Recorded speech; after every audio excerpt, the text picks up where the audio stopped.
Hello everyone, how are you? This week we are having a test on the chapter. The chapter was on biopics. The test is in two parts. First, you're going to have to understand a text, and the second part, you're going to have to write a text, and each part is for 10 points. Here is the text you have to read and understand. Comme toujours, vous n'avez pas besoin de comprendre tous les mots pour réussir à répondre. Ne passez pas 3 heures à traduire ce texte, ça ne sert à rien.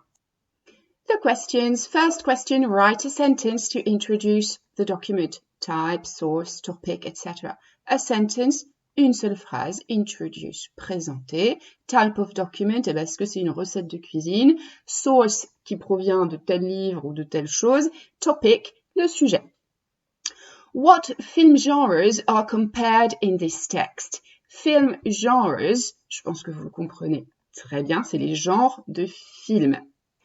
It can be comedy, horror, drama, science fiction, etc., etc. Film genres. Puisqu'ils sont comparés, ça veut dire qu'il y en a un minimum de 2, et je vous le dis tout de suite, il y en a 2. Genre 1, genre 2. For each genre, pick out keywords to fill in the grid. Pick out, il faut relever. Donc, c'est les mots qui viennent du texte. Keywords, des mots-clés. Ne me mettez pas des phrases entières, uniquement quelques mots. To fill in the grid, pour remplir le tableau. Alors, qu'est-ce que vous devez trouver? Advantages and drawbacks. Advantages, vous le comprenez, c'est un mot transparent. Et drawbacks, je ne vous apprends rien, c'est le contraire, donc les avantages, les inconvénients. Pour le genre de film numéro 1 et le genre de film numéro 2. Question 4. Explain what is said about the public reception. Explain, expliquer. Si vous me mettez une citation du texte, vous n'aurez pas le point. Je veux une phrase avec vos mots. Même s'il y a des fautes, même si elle n'est pas construite parfaitement, c'est pas grave. Ne me mettez pas de citation. Expliquez. Explain what is said about the public reception. Question 5. True or false, and you have to justify with a quote from the text. Ici, vous mettez bien une citation du texte, donc à chaque fois vous me dites true or false. Documentaries are closer to the truth than biopics. Biopics are more expensive to make than documentaries. And the last question, what genre does the author prefer? Quote one word to justify your answer. So the author of the text prefers one genre. Which one?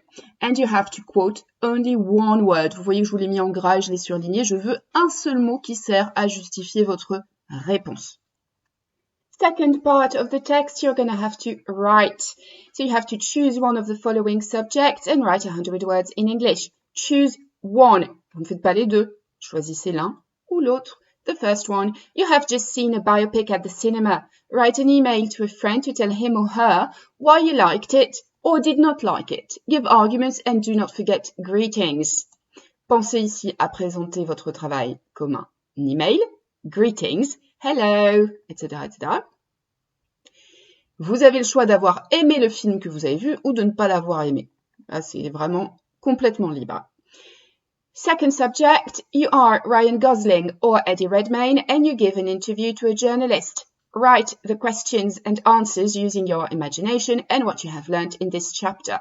On a travaillé sur Ryan Gosling, vous vous souvenez quand il allait sur la Lune, et Eddie Redmayne quand il jouait le rôle de Stephen Hawking. Eh bien, vous imaginez que vous êtes l'un ou l'autre.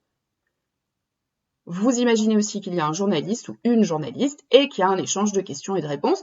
Alors, vous pouvez imaginer, mais basez-vous aussi sur ce qu'on a vu dans le chapitre. Ne venez pas me raconter que Ryan Gosling a joué le rôle de Marilyn Monroe dans un biopic, ça ne serait absolument pas crédible. Voilà, donc environ 150 mots en anglais. Si vous avez un souci, un problème, surtout, vous n'hésitez pas à me contacter. Bonne chance, bonne semaine et à bientôt. Bye bye.